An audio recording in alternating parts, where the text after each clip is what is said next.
All right, this is Dylan Bowker with Sportskeeda MMA, and very excited to be talking to an individual who's a former UFC welterweight title challenger and doing great work with Bellator and PFL commentary, and always bringing that great analysis on his channel, Full Reptile. I'm talking to Dan Hardy. How are you doing there, man? I'm good, man. I'm really good. Just arrived in DC. We've got the fights this Friday, so yeah, busy week with the press conference and everything. I'm doing a bit of research, then I'm going to get some sleep ready for tomorrow. It's going to be a long day. Yeah, and what does the research process look like for you? Like, what do you have like a general methodology you find you go by for compiling all of this information on the fighters? What I like to do is I like to go as far back into a fighter's career as I can find. The fortunate thing is a lot of these young fighters now, they've got a pretty decent amateur record as well. So sometimes I can dig into a good amateur career and, see where they came through and who they've been trained by. And, it gives me a good understanding of how they've changed over the years. That's the best thing about doing things, especially if I can watch fights chronologically. Um, but ultimately, a lot of these guys on the card, I've seen them fight before. I'm familiar with them. It's more really about kind of looking for patterns in their game, things that I think are going to play in well against their opponents and stuff at this stage. So, a lot of good fights on this card, and we've had quite a few recently as well. Last week's card in Florida was wild as well. So, yeah, it's a lot of fun. Yeah, it's been a great season. I've been covering PFL for a little bit now, so got to see like a few different seasons. I feel like with the PFL acquisition of Bellator, it's just added a certain level of depth to it. Like I always felt like PFL had a great talent pool throughout the season and playoff structure, that of which in and of itself is very exciting. But it seems like with the acquisition of Bellator, it's just gotten to that next level even. Yeah, absolutely. I mean, you look at the talent, and especially, you look at last weekend's card, someone like Brent Primus, 39 years old, he's stepping into the $1 million tournament. He's a very, very strong competitor. He finds himself in the championship now. You just don't know. And then, Liz Carmouche gave a fantastic showing of herself as well. But the thing I like about this format is that it gives the opportunity for the younger fighters, the kind of the newer faces in the division to beat bigger names and get the opportunity to rise quickly. I mean, last year with the featherweights, the fact that we got Braga and Pinedo in the final, that was a real surprise given the fact that division's so stacked with well-known names. That's why I like this format. So it's good to see. It's good to see the old guys like Brent Primus still forging ahead and beating the younger generations. But at the same time, we've had a few new stars born as well, which has been good to watch. Yeah, I was gonna say I feel like Dakota Ditcheva kind of fits that description perfectly, and I mean she's kind of poised for like a similar opportunity, and I feel like you've kind of articulated this in some other interviews that I've referenced where you were like she's been doing great so far and whatnot, but at the same time, I think this upcoming fight can really, I guess, articulate where she's at, just like in terms of someone who's like a former title challenger that she's going to be stepping into the smart cage with. Yeah, I mean this is a real tough test, and the fact that Dakota's been knocking people out, relatively quickly, she's not had loads of experience. Um, this is going to be a tough test in every single range of the game. Now, what we saw against Jenna Bishop was the fact that she was taken down, she stayed safe, she got back to her feet, and then, she got back to her game. I don't think there's any secret in what Dakota's going to try and do in pretty much every one of these upcoming fights. But stopping her doing it is another thing, and it's going to take someone with that level of experience to kind of slow her down and make her dig deeper into her game, which is really what I think we're all looking for, right? We want to see how good she is, where her potential is. Because right now she looks pretty much unstoppable. But, as we know, when she steps into this higher level bracket with these veteran fighters, it can change quite quickly. So I'm excited to see where she lands after the championship.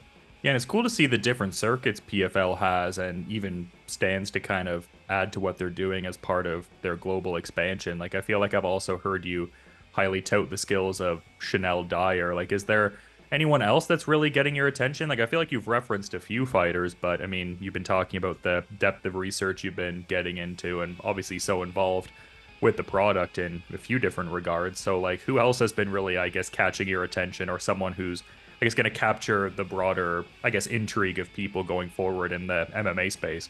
You know, the most interesting one for me right now, we've got a lightweight bracket. We're in the playoff period as well in PFL Europe. So the lightweight bracket in Glasgow, September 28th.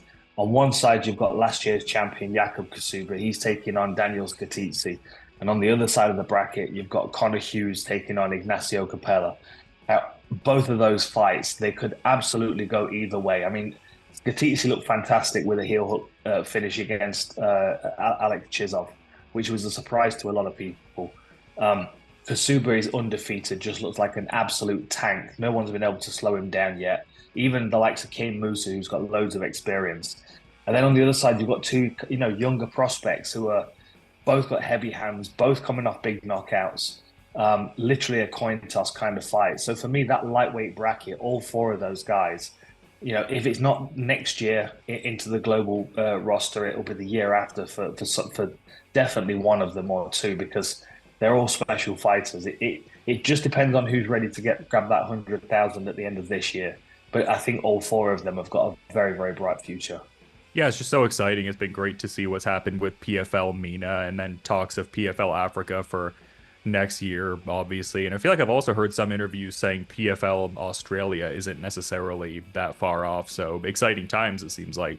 Yeah, there are lots of plans, lots of moving parts at the moment, lots of growth in different directions of the company. Of course, we've just announced the Ngannou Ferreira fight coming up with Cyborg against Larissa Pacheco. That's going to be, an absolutely huge event.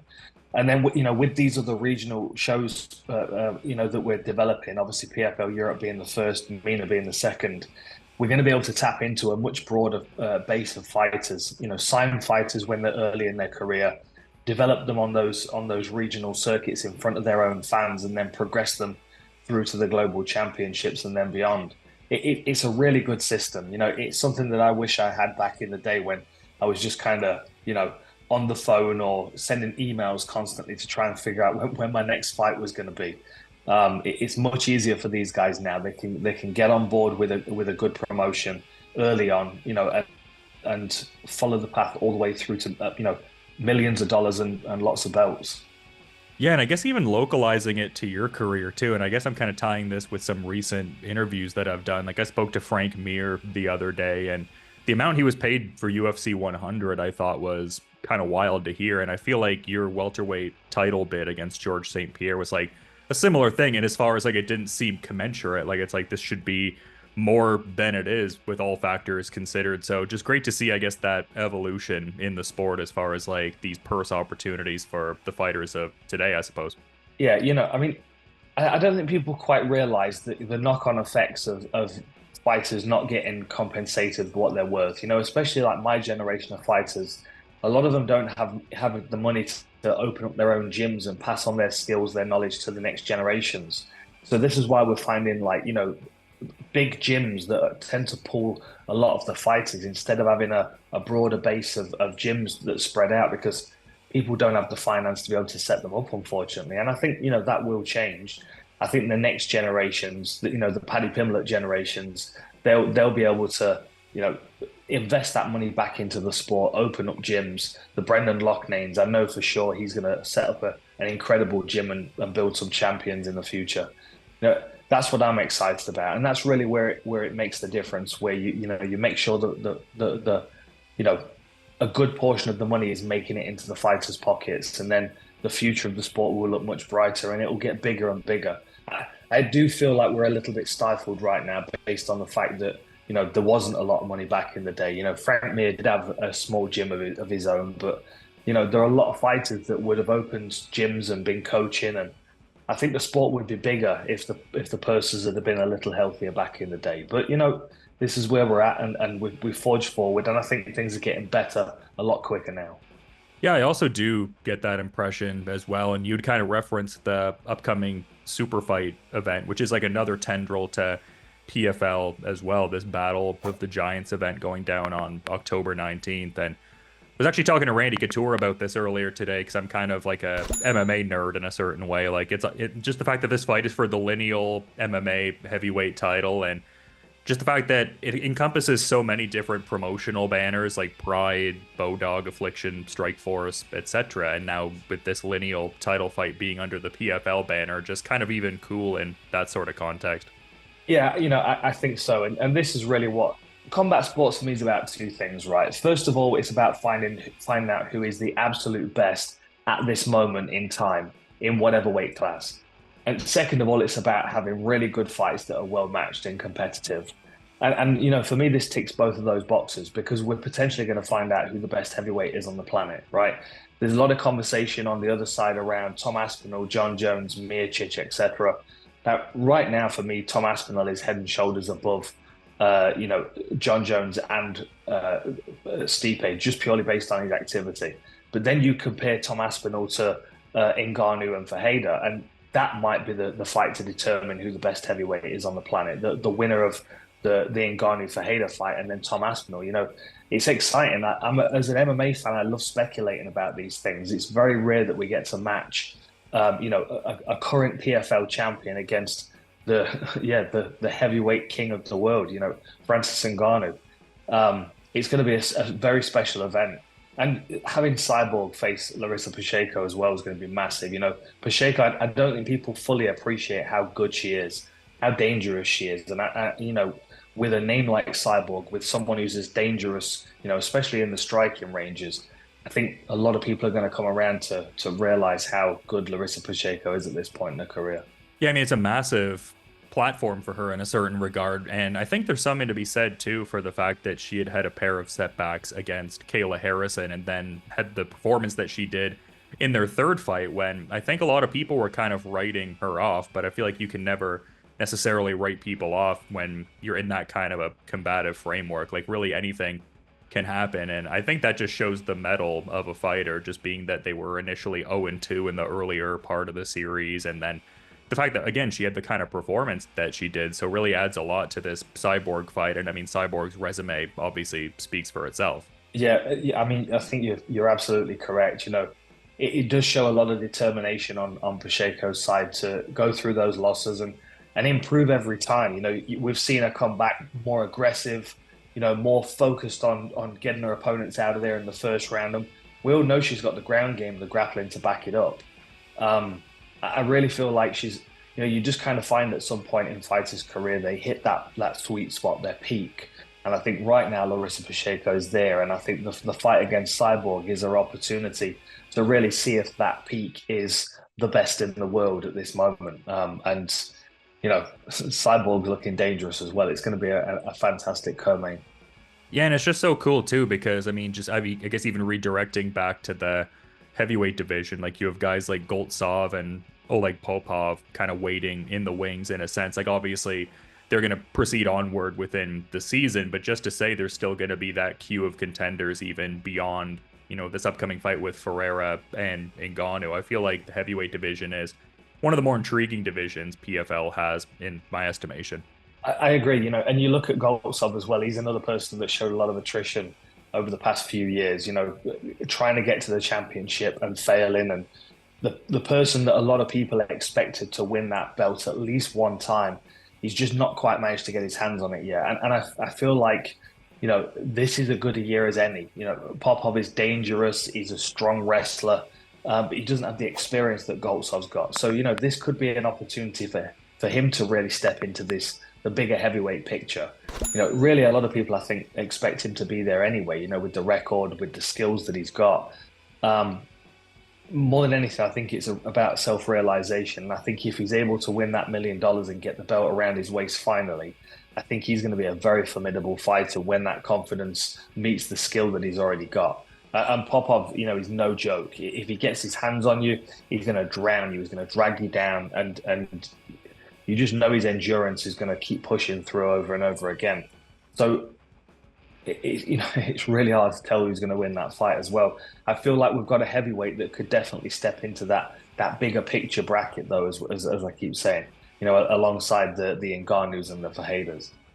Yeah, just such exciting times. And I've been talking about some of the different branches within the company. I mean, the fact that you're so involved in PFL Europe, just even on like the matchmaking level, and you were talking about just the depth of research you do into these younger fighters and just how much you get into the minutia of it. Like, how much does the, I guess, matchmaking role inform any of that kind of analysis, or are they kind of compartmentalized, separate kind of things almost? Yeah, I think it all kind of runs into the same thing. First and foremost, I'm a fan, so that's the thing that keeps me watching the fights and watching the younger generation coming through, and clicking on the links that people send me on Twitter and Instagram of check this guy out. This was a great finish. This girl's going to be sick one day. I get loads and loads of messages all the time, all of which I appreciate. And the level is increasing so quickly right now that it's difficult to keep up. I mean, you look at this Glasgow card coming up, and I've got Stevie Ray in the main event, who's a veteran of the Scottish MMA scene, is going to be fighting on his home soil. He's fighting Lou Long, who's a very well-known, tough, durable European individual who's going to give him a hell of a fight. I'm excited for that one. Co-main, you've got Rob Whitefoot against Roger Huerta, another two names that I know you'll recognize. And then we've got the current PFL European level, the guys that are fighting for the spot in the championship in December. And then on the undercard, I've got a handful of local fighters that are all coming through, undefeated fighters, dangerous prospects like Lorenzo Parente and Gemma Old, fighters that are gonna, sow those seeds for the next generation. It's a lot of fun, building these cards and having the whole spectrum of fighters from the veterans, the heroes, through the current generation of European champions, and then the prospects of the future. It's just a lot of fun. I'll be honest. Yeah, no, I love following along with all of that, but I did kind of mention in the intro as well. I wasn't even really thinking to ask you this per se, but just the fact you'd previously contended for the UFC welterweight title. Like, what were your thoughts on Belal Muhammad unseating Leon Edwards for the UFC welterweight championship in Manchester? It was an incredible performance, and I expect nothing less from Belal. He's one of those guys, you look at everybody else in the division and they've got reach advantage on him, and they're quicker, and some of them are going to be stronger and more powerful naturally. But Belal has got that forge forward, doesn't matter what's in front of me, I'm going to overcome it with will and determination, and with a bit like Glover Teixeira. I have a lot of admiration for Glover Teixeira, especially because he was able to maintain his peak to such a late time in his career. But the reason why is because he had such good fundamental mixed martial arts game. Same as Belal Muhammad. It doesn't really matter where you take the fight. He's going to have a skill set that's going to at least be able to challenge you, even on your best day. And then you couple that with the heart and determination that he's got, and with the amount of emotion that he fights with. It was going to be very, very difficult for Leon to beat him. And the thing that Leon always lacks, he's got everything else. But the thing he always lacks, and we sometimes see this from his coach in the corner after the fourth round. Coach Dave. You're like, don't let him bully you, son. The bit that Leon needs is the bit that Belal has in absolute buckets full. Is that no, I'm not going to back down. There's no way. And that's the thing that shone through on the night, I thought. It's always nice to see someone like Belal be able to get the belt. It's a bit like when Bisping won the belt against all odds. You know what I mean? You kind of go, look, you deserve that, my friend, because you've been battling for it for a long time. And I think it's going to be difficult to get the belt off him again, because I think now he's got that confidence that he is the champion. I think that adds at least 10% to a fighter's ability. I know it's a weird MMA math thing, but yeah, confidence, it goes a long way in this sport. Oh no, absolutely. And just the fact he even got the opportunity, because I felt like a lot of the, I guess, athletic meritocracy, like MMA purists, were like, why isn't Bilal getting the title shot? Because there seemed to be that gap between contending for the title and then his fight prior. So glad that that all, came together for him. And I guess this was something I was kind of thinking of too. I feel like I'd be curious to get your thoughts on this, because obviously Biaggio Ali Walsh is, doing great things in his MMA career in the smart cage, and his grandfather Muhammad Ali played such a key role in really even laying the initial groundwork for the sport, like that proto MMA fight that he had against Antonio Inoki and everything. So, I mean, how cool is it to even look through the growth, I guess, through like their specific family lineage? Because like I guess Ali did it when it didn't even have a name. You know what I mean? And now Biaggio Ali Walsh is showing this certain refinement in his game and everything like that. Yeah, it's a good question. I actually remember watching that fight on an old VHS tape.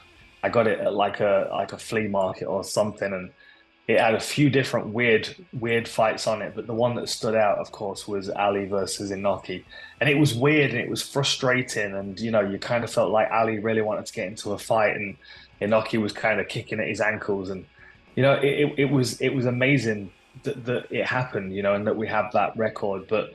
You look at what Biaggio is capable of now, and it is, I mean, it's leagues and levels ahead of what that was back in the day. With all due respect, Biaggio is a lethal individual with very, very quick hands. He's very, very sharp. Everybody I talk to that trains with him in Vegas talks about his determination, his commitment. He's the last one off the mats. He trains with my old boxing coach as well, Jimmy Gifford, who I know is going to be investing a lot of time in him.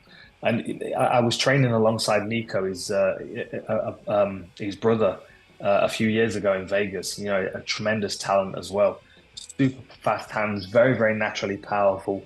There's definitely something in their DNA because they're both special athletes. And I think no matter which direction they would have gone in combat sports, they would have done well. I'm just thankful that Biaggio's chosen mixed martial arts because I think he's got a real intensity to him that I think will suit the sport.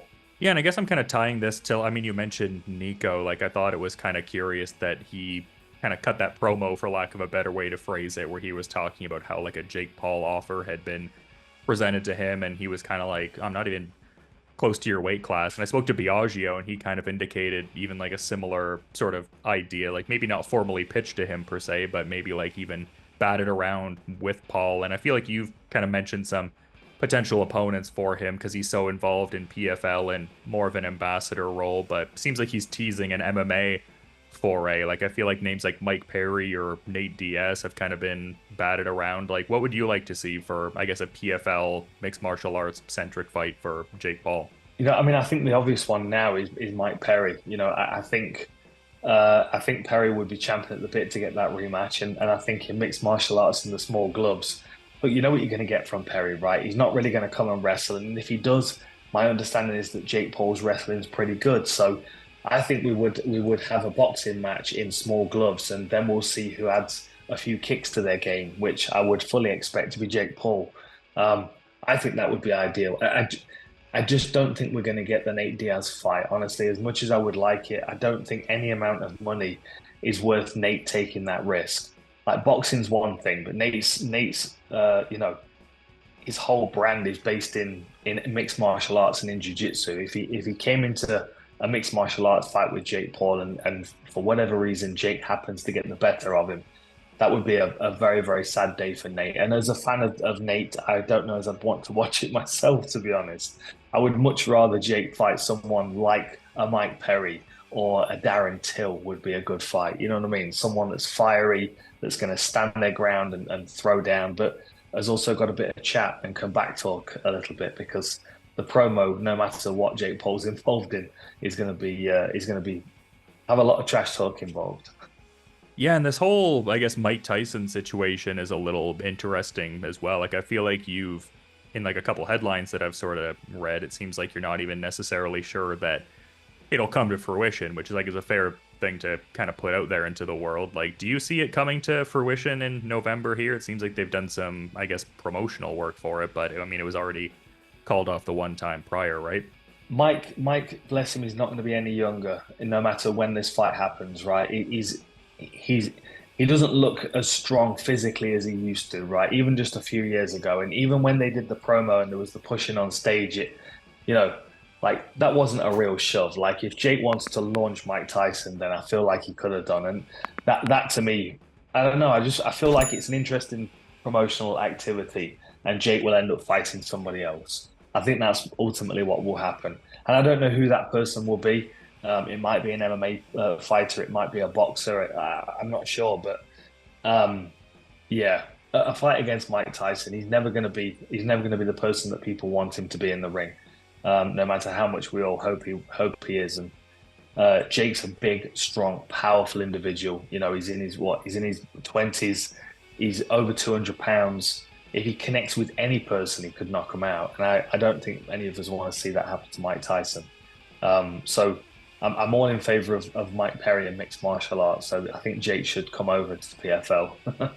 Yeah, it would definitely be interesting. And I guess kind of tying it back to Ngannou, who we were talking about before, like I felt like there was a certain level of discourse over the weekend surrounding the fact that he had been, I guess, omitted from some promotional material, and Israel Adesanya even kind of put a spotlight on that. And he's like, listen, you can't erase history. Ngannou did what he did and everything like that. And I guess in a way, even kind of similar to what happened with Randy Couture. Like I feel like those two have so many similarities because Ngannou and Randy obviously have that like relationship through the Extreme Couture gym, but also that commonality in terms of, you know, they left the UFC to, I guess, look for that prize as a prize fighter and everything like that. And similar kind of thing. Like it seems like the UFC kind of like omits the great resume that Randy had. It doesn't really, you know, put that spotlight on him in many different regards. Like, was that something you kind of had a peripheral sort of viewpoint on? And I mean, you're obviously very busy with what's going on with PFL, but I guess I'm curious if you had any thoughts on any of that there.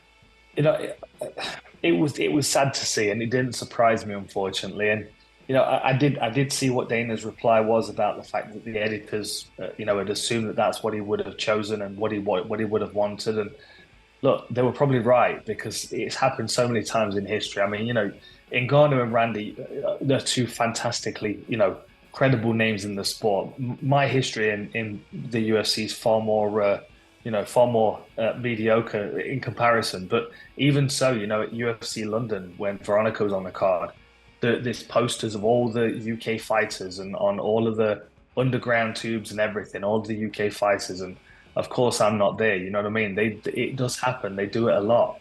You know, makes no difference to me. I can dye my hair red and walk down the street and people will remember my fights. It's just kind of it's a weird thing to see, you know. And for people like Randy and Ngannou, they need to be celebrated because they've inspired so many people, you know, myself included. They shouldn't be omitted. They're part of the fabric of the sport, and I think the fans will always remember that. And I think removing them from those kind of things only reflects badly. So I think now, perhaps with this little backlash that we've seen around the Ngannou piece, we might see less of that from the UFC, which would be cool.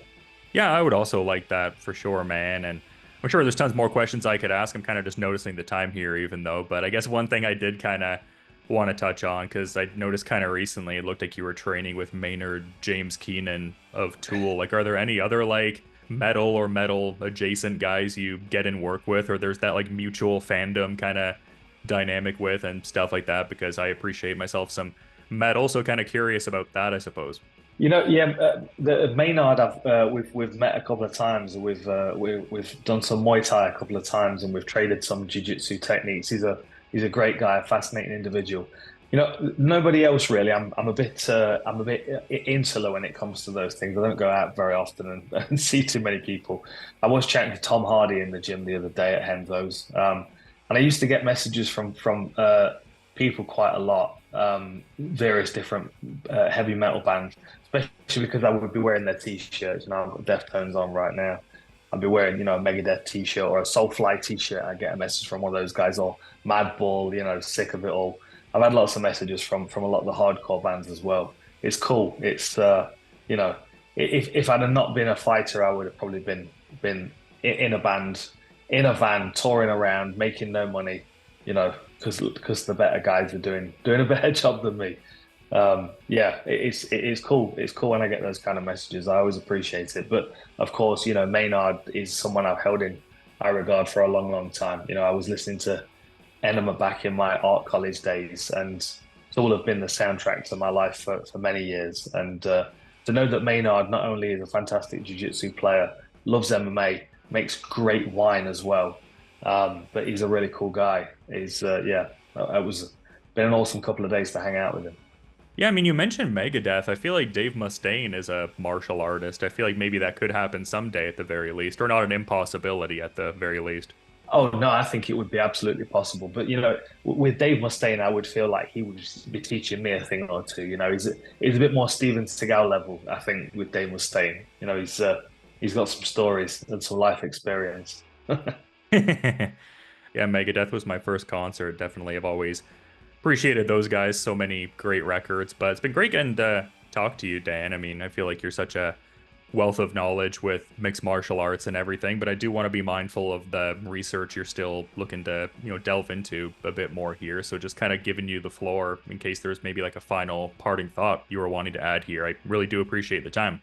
And no worries, no, just good chatting to you. Yeah, I mean, make sure you check out the PFL fights this Friday. We've got loads coming up. We've got PFL Europe going on. We've got MENA going on. There's lots and lots. And then obviously my channel, Full Reptile, you gave me a shout out at the start. I appreciate that. I'm not doing as many videos these days because I'm so busy, but I am going to be dropping ones for the big events, the big fights. So make sure you tune in and check those out. And it's been good talking to you, my friend. Yeah, no worries. I really enjoy watching the breakdowns. I feel like it's like a channel I pretty regularly watch. Like it's always in that rotation, and the algorithm usually has my back. It usually like feeds me them. Like I'm subscribed anyway, but I find it's usually in a prominent spot, large in part. That's good to know. That's good to know. I'm not sure whether the algorithm's working for me or against me some days. It's hard to tell sometimes. No, I feel that. But again, to reiterate, thanks so much for coming on the Sportskeeda MMA platform. Looking forward to more developments going forward with PFL. And just, yeah, you have a good rest of your night, Dan. Thank you. Thanks. Good talking to you.